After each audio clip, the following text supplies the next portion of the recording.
Hello, welcome to the TD Summer Reading Program. I'm Jill Heinerth, and I'm going to share with you a little bit about my life as a cave diver. And I'm going to share with you my special book, The Aquanaut, which has been beautifully illustrated by my friend Jaime Kim. You know, when I was a little kid, I wanted to be an explorer. I actually wanted to be an astronaut because when I was young, we actually got to watch guys on TV landing on the surface of the moon and then driving around in little lunar rovers. And that was really influential to me as a young girl. But my mother did tell me that we didn't have a Canadian space program or girl astronauts in those days. So I had to figure out another way to explore.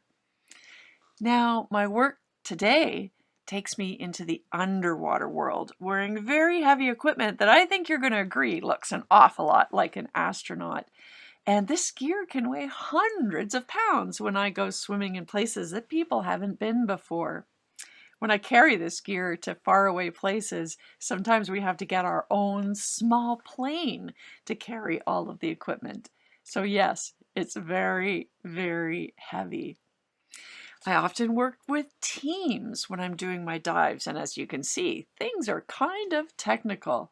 And I go to faraway places all around the world, including underneath the sea ice or even on top of the ice. This is in Canada's Arctic, in the Northwest Passage, and we're camping on top of the frozen sea ice.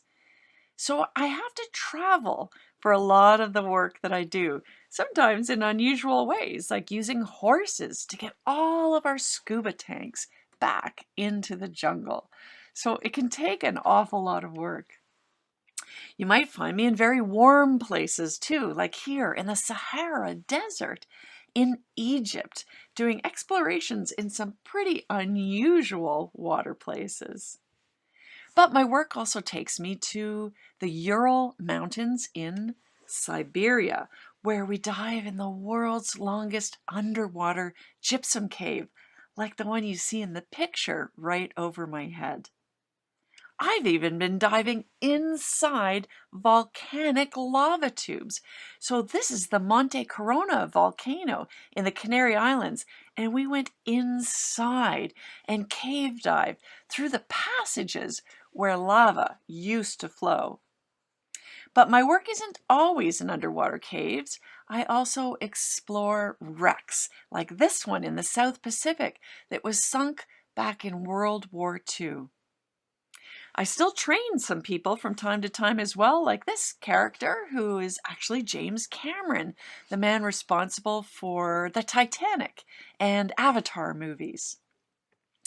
Most of the time, I'm taking a camera into these underwater environments to document the places where I'm diving and working with scientists on interesting collaborations. Sometimes we're diving with giant whale sharks, like these ones off Mexico, or these beautiful mobile rays, also called devil rays in the Azores. I also love swimming with manatees, like this beautiful mother and child manatee in the Crystal River in Florida. But caves are my specialty. And some people wonder why on earth you would ever want to go into an underwater cave, because all they can think about is blackness. And that's scary.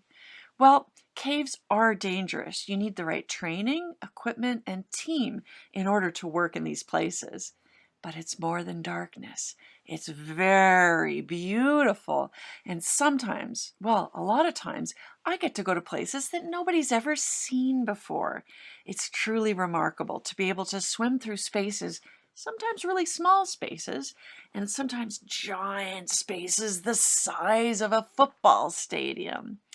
But here, these are like museums of natural history where we can learn about the Earth's past climate, We can learn about ancient civilizations that have left behind artifacts and things in these sort of portals to another world.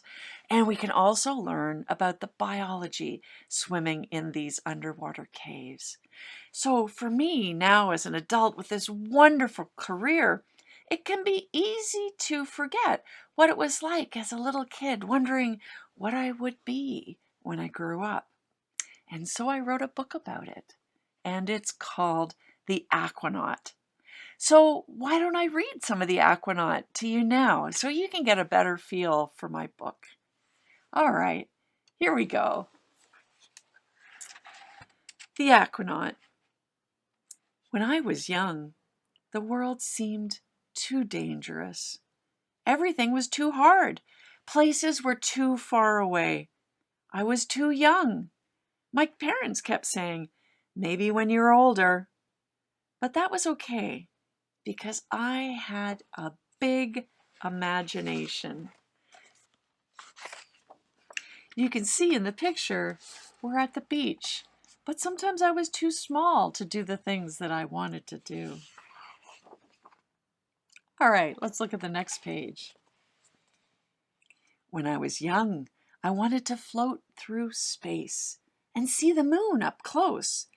It shined so bright that I didn't mind soaring into the darkness to get out there. And you can see there I am, like laying in my bed, just imagining what it might be like to go to space. But instead, you'll see on the next page, the closest that I got to space. It's inner space, and you'll see me swimming amongst all of these moons. Moon jellyfish, not moons in space. All right, let's look at the next page. I wanted to help others because it made me feel grown up. And you can see my favorite other sport is cycling. And you see me with my bike and scooters, and I've stopped to help somebody there on the sidewalk.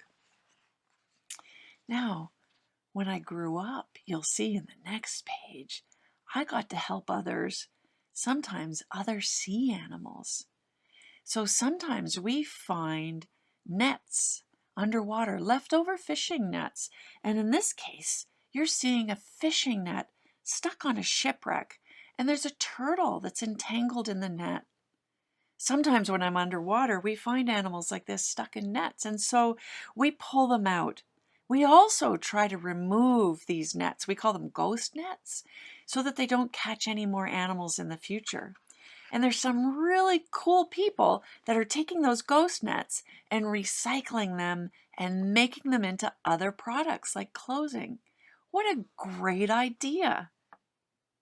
All right, let's look at the next page. I wanted to know what it was like to be something else. Could I grow flippers or a beautiful tusk? Could I talk to a dolphin?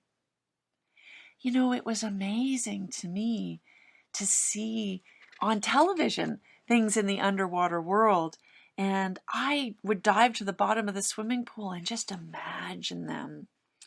But today, I can be in the water and see them in real life, like dolphins jumping, like you see in the next page. Now, I'm going to leave the rest of this book for you to read on your own so that you can see how I turned my dreams of childhood into an actual career. Because what I want you to know is that although you might think that the things that I do are really scary, that's a good thing. Being scared means you just don't want to get hurt. None of us wants to get hurt. We all want to come home safely at the end of the day with wonderful stories about the things that we've done and the places that we've been. So if you're scared, it just means you're doing something new, something you haven't done before, or maybe something that's completely new for the whole world. So just be safe, take your time, be patient, but remember to explore, because that's where wonderful opportunities happen in life. So maybe you want to be an aquanaut when you grow up, but if you want to be something else, then I hope that this book will help you understand how you can make your dreams come true. So thank you for joining me today to have a look at my book, The Aquanaut, and I hope that you watch some of the other videos from the TD Summer Reading Program. There's lots to keep you busy reading, but remember to get outside and explore.